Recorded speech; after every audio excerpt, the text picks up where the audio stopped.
résident ici aux États-Unis d'Amérique, précisément à Chicago, la ville de l'État Illinois.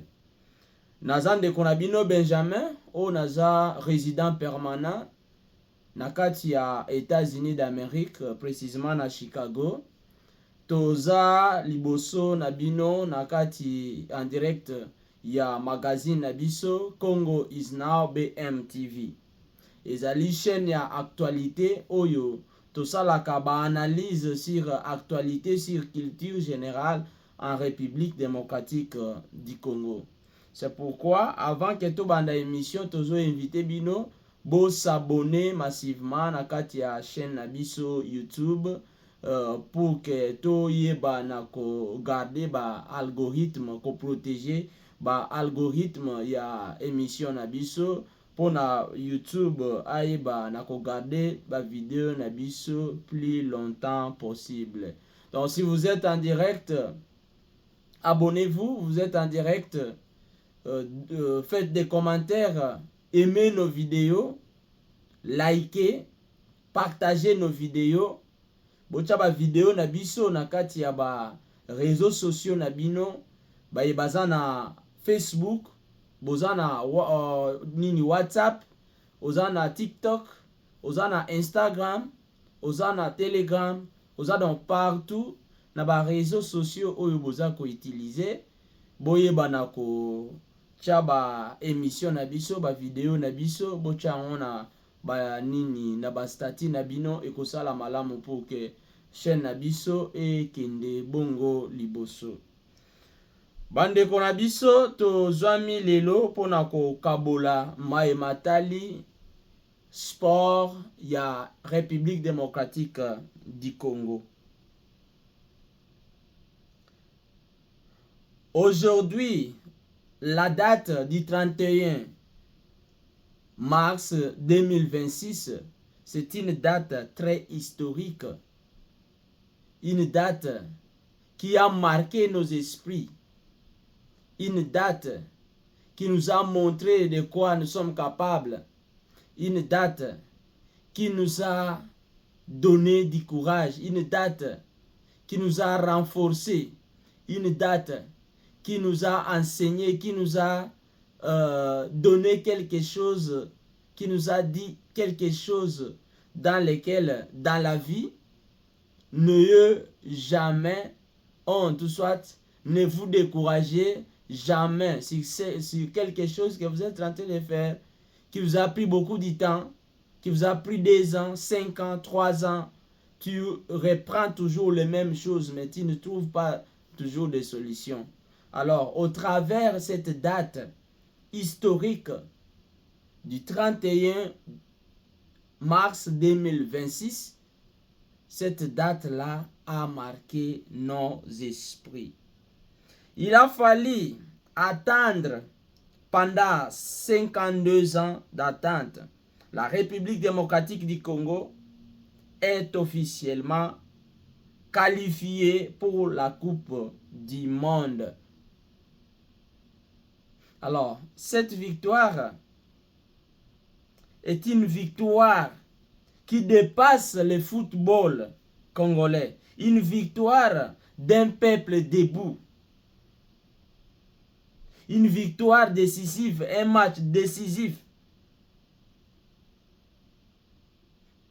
qui a montré l'intensité de nos joueurs, qui a montré la grandeur de ce pays Congo,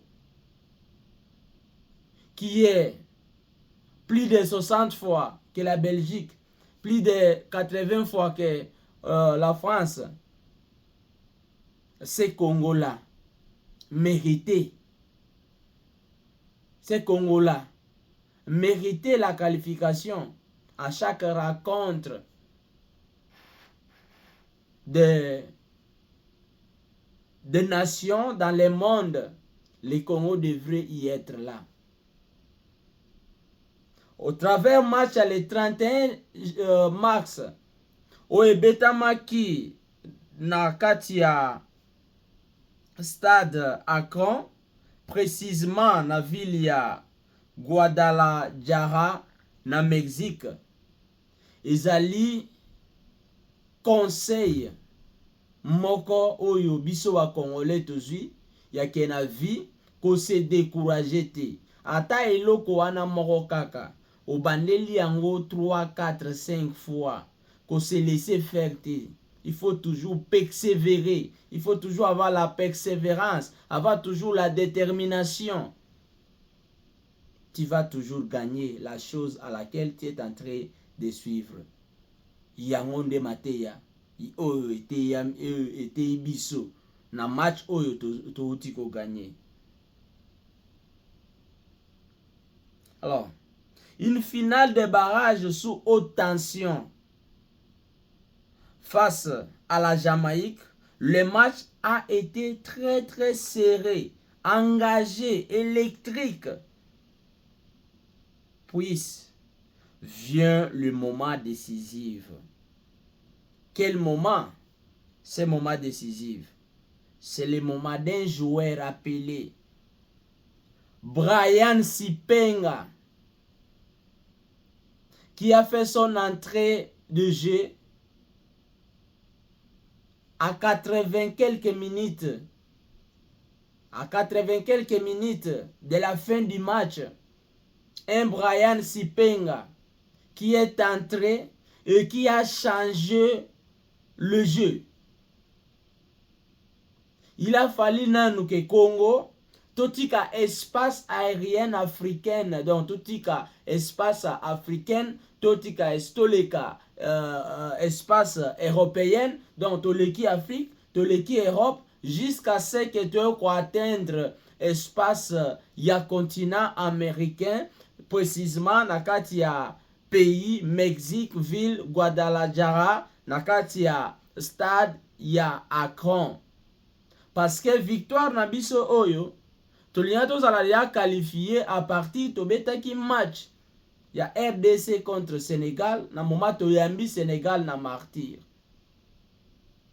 Na match oyo peuple congolais mobimba azalaki na espoir ya ke match wana toko gagner Sénégal.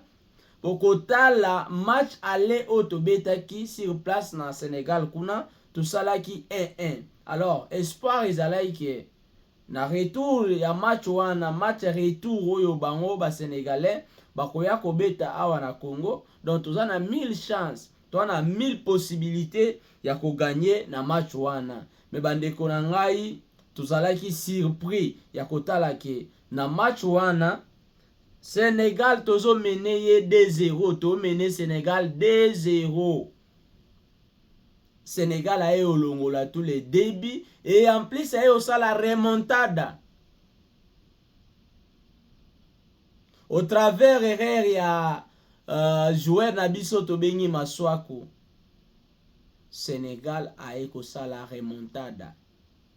Mais erreur pour Nangai par rapport à lecture ya match wana ya RDC Sénégal na Congo, erreur eutaki à partir d'abord ya Sadio Mané, parce que latéral oyo Sadio Mané abandaki kobeta na L1 mutu abandokanga ye ezalaki Wan Bissaka, yende abandokanga Sadio Mané. Sadio Mané atikalaki jamais kozwa ba espace ya ko bimisa bale ya kosala jeu moko boye, parce que Bissaka abandaki kolekisa ye te. Nde coach à Sénégal a eu aussi la déplacement, donc a changé, a permis justement, a permis kaka Sadio Mané a changé qui est elle o abandaki kobeta bisika wapi Bissaka abandaki kokangaye. Coach na bango a changé, ye a déplacé, a memaki na mupanzi oyo Maswako azalaki. Et na place wana na yo remarqué que coach na biso a joué qui prudence ya kosala changement te, ou soit ya kosala pe permutation le lenge coach wana asalaki pona ko éviter que mabe ekota. Mais ça a toujours lié match elekaki ba égaliser tous les débits oyo tochaki bango et en plus ba yo ça la remontada. Alors au travers match wana Congolais nyonso azalaki vraiment déçu, très déçu. Eza na ba mususu kutu baliaki ata kolia te, balalaki nzala pona match wana. Donc ezaki match moko très décisif, mais to perdre yango, to perdaki match wana. Alors na ba oyo balandaka bal, à partir ya match wana ba se déconnectaki, découragement. Et puis ensuite, qu'est-ce qui en est suivi? Tout le monde a qui désordre de salama qui après match. Wapi ba Congolais, ba Kinois, ba na kanda wana ya oyo ya ketozo mené na match, ba égaliser, pe ba sali remontada, ba bakisi biso troisième but. Alors, et faire révolter ba fan ya Léopard. Babuka iba kiti na stade martyr na ndenge moko ya osakana te pona kanda wana ya ke Sénégal ayeko boto la biso qualification. Alors personne n'a pensé que les Léopards oyo bazwa ki défaite na stade martyr ba kozala lisusu qualifié. Donc, tout ça, les parcours encore très difficile. Il y a des pays qui se sont qualifiés au mondial de cette année 2026. Mais, bien sûr que pour la qualification, ils n'ont pas cité. Mais, gagner qui, se qualifier qui, vraiment, na moins facilité mon koboui. Mais Léopard et en Afrique, bah pays non c'est se qualifier tous les 9 pays et se qualifier qui facilement kaka au travers ba poule oyo tozalaki ba pays wana ba se qualifier qui direct, donc bazwa qui qualification directe. Il y a 9 pays, c'est seulement le Congo ototikala ki mwana suka. Bien sûr que mwana suka ngo ezo coïncider na kombo na Benjamin, mais Congo totikala ki mwana ya suka. Wapi découragement il ataki biso kotala ke biso nezo la iba mener tozala ki premier na poule na biso toyo koma deuxième, Sénégal a commis premier et puis meilleur deuxième oyo to finissa qui phase de poule wana ya qualification ya mondial. Alors lokola esalama ki bongo, c'est comme ça que chance na biso te ko se rattraper au travers qui meilleur deuxième auto zalaki nango. Alors ba meilleur deuxième bazalaki 4 meilleur deuxième, il a fallu maintenant toya ko affronter ba pays lokola Cameroun, ko affronter pays lokola Nigeria o eza penza mes affaire te parce que ce sont des grandes nations de football. Nigeria, Cameroun, presque à chaque fois bazalaka qualifié bakendaka mondial. So yi mondial moko eleki ke ba se qualifié te, yeba ke mondial o mususu Holanda wana ba ozala qualifié bakokende. Donc bazalaki ba pays ya mikete. Baza bato baza de ana expérience ya ko beta ba match wana ya mondial. Baza de ba mondialiste. Mais tu es comme à niveau wana que il faut to affronter bango, so to tche bango nde toleki. C'est ce qui a été fait. Match contre Cameroun, to tche Cameroun 1-0. 1-0 au temps additionnel. Tu es comme la deuxième match contre Nigeria, bien sûr que Kenaki tina tirobi, mais en fait de compte salaki to gagnaki match wana. C'est ce qui nous a qualifiés pour jouer la finale de barrage. Wapi to bandozela, il fallait Jamaïque abeta contre ce qui Nouvelle-Calédonie, il faut pas beta na bango après bao barozala vainqueur. Na kati ya match wana bango nde bakokutana na RDC. Bandeko Léopard o tozalaki na qualification na maboko na biso sur place na Congo to perdre yango. tu ko traverser ba frontière, tu ko traverser ba mer, tu ko traverser ba lac pour na to ya kozwa qualification na kati ya Mexique. Sous les coups d'envoi de Brian Sipenga oyo a jouaki corner wana kitoko et puis et permetaki Nabia Axel Twanzeb. Wow! Nous sommes qualifiés vraiment bandeko. Mettez le j'aime na ebité et singo oyo tozalaki nango na journée wana ya 31 mars 2026. Et puis autre chose à retenir, match wana ebetami le 31 mais match que si la ebetami bandi le 31 et que si la le premier.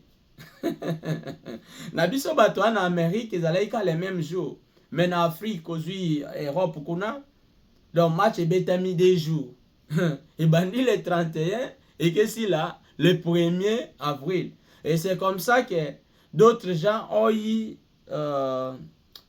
vraiment des difficultés. Il y a kondima que réellement Léopard tous a qualifié parce que bango baboulay que ils a fake news, baboulay que ils a les poissons d'avril. Pour ils a le 1er avril. Mais bandeko ezalaki poisson d'avril te.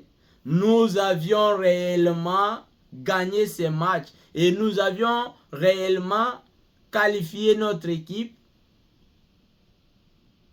aux confédérations mondiales qui vont se jouer États-Unis, Mexique, Canada. Donc Essengo, bravo les léopards, bravo. Après 52 ans, nous sommes aujourd'hui devant l'UNATION pour défendre notre pays, pour défendre notre nation.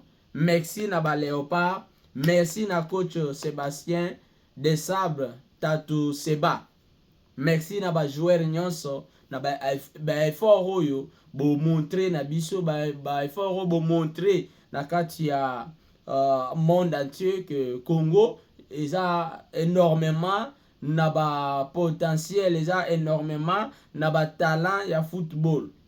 Vraiment merci Nabino pe félicitations.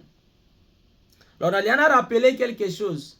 Axel Twanzeb au moment où accepté qu'on rejoindre Léopard, qu'on rejoindre équipe nationale, toyebi ke batu mususu bafinga kaye que na moment où abandai ko beta na Manchester United o ezali club ya première division, basalaka appel na ye pona a rejoindre équipe nationale aboyaka.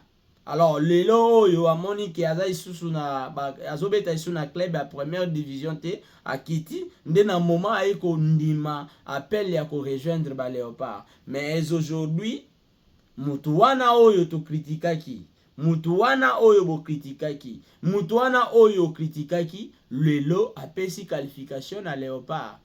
N'était pas le but de Axel Twanzeb, peut-être tolingai to kende nani na Tirobi et Tirobi eza facilité pour na gagner na Tirobi, et surtout que Jamaïque bazalaki na gardien moko ya bien, bazalaki na gardien ya bien par rapport na gardien na biso oyo azaka na mwa balakine sur penalty.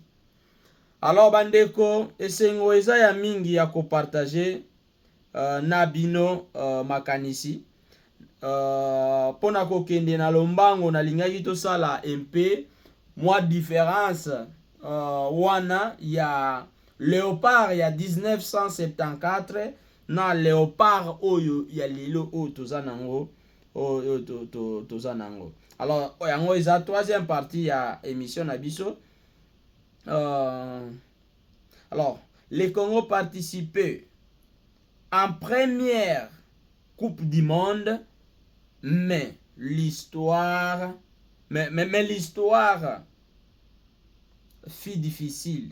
Manque de préparation, instabilité, absence de vision à long terme.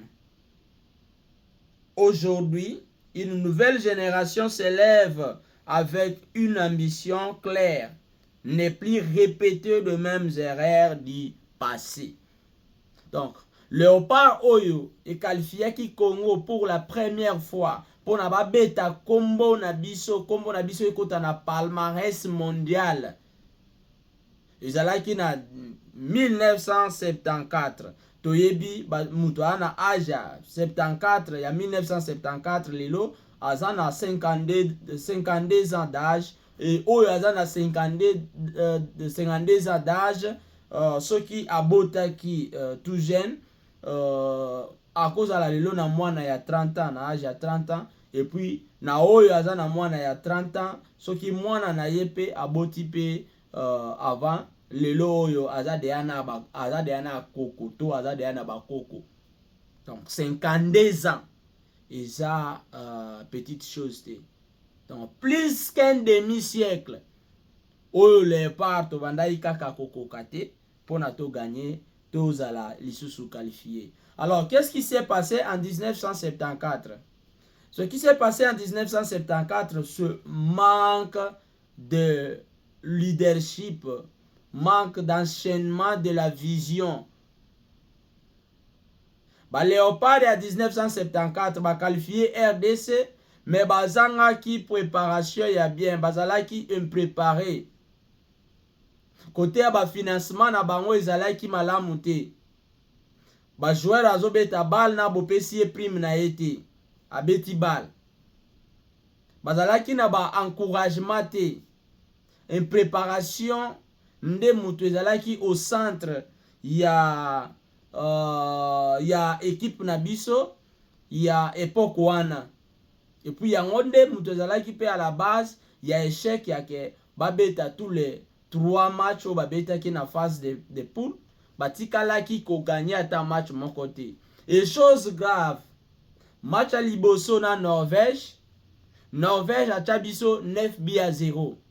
Deuxième match contre j'ai un peu oublié le nom ya pays oyo bataki biso 4-0. Et puis tu es finir na dernier match oyo Brésil a biso 3-0. Bandeko.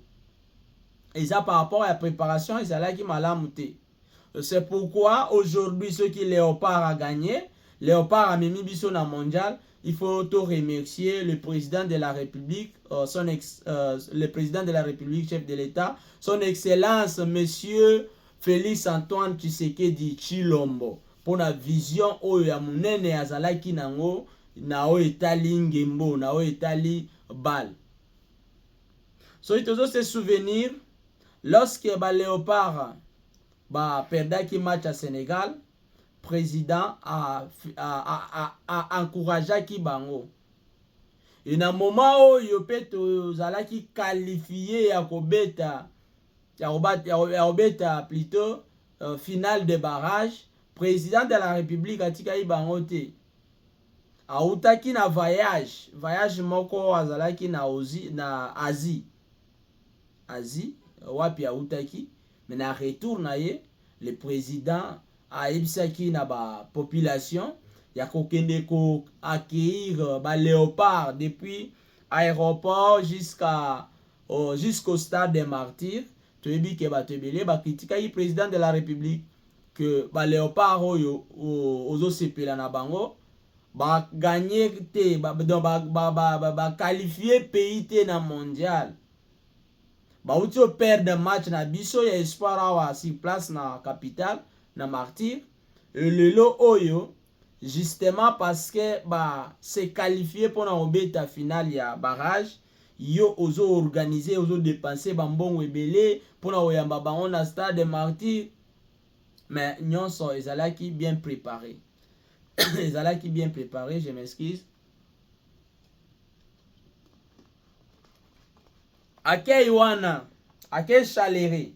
Oyo président de la République a réservé ki na ba Léopard. Oyo ba Congolais ba kendeki koyamba bango na kati ya stade de Martyr. Yango nde esali ke lelo tozwa résultat o toza nango. Parce que ba joueur il faut qu'on modifie motiver ba joueur, il faut ko motiver bango. C'est totali à l'époque tout puissant Mazembe abandaki ko sala ba exploit. Pourquoi? Parce que président na bango Moïse Katumbi azalaki na ba moyens conséquents o abandaki ko tia na équipe ba joueur avant que ba beta match abando tchela bango déjà prime ya match ya avant match avant ba beta acheli bango de mbongo au travers mbongo wana et ko motiver ba joueur pour joueur azala na découragement te pour joueur abeta match na ye kitoko na ndenge esengeli. Alors eloko wana toyo mona ngo lelo na kati ya chef ya président de la République oyo achaki ba moyens nyonso en place pour ko soutenir ba léopard. C'est pourquoi lelo toza na résultat moko concret. Toza na résultat moko concret, c'est parce que il y a un homme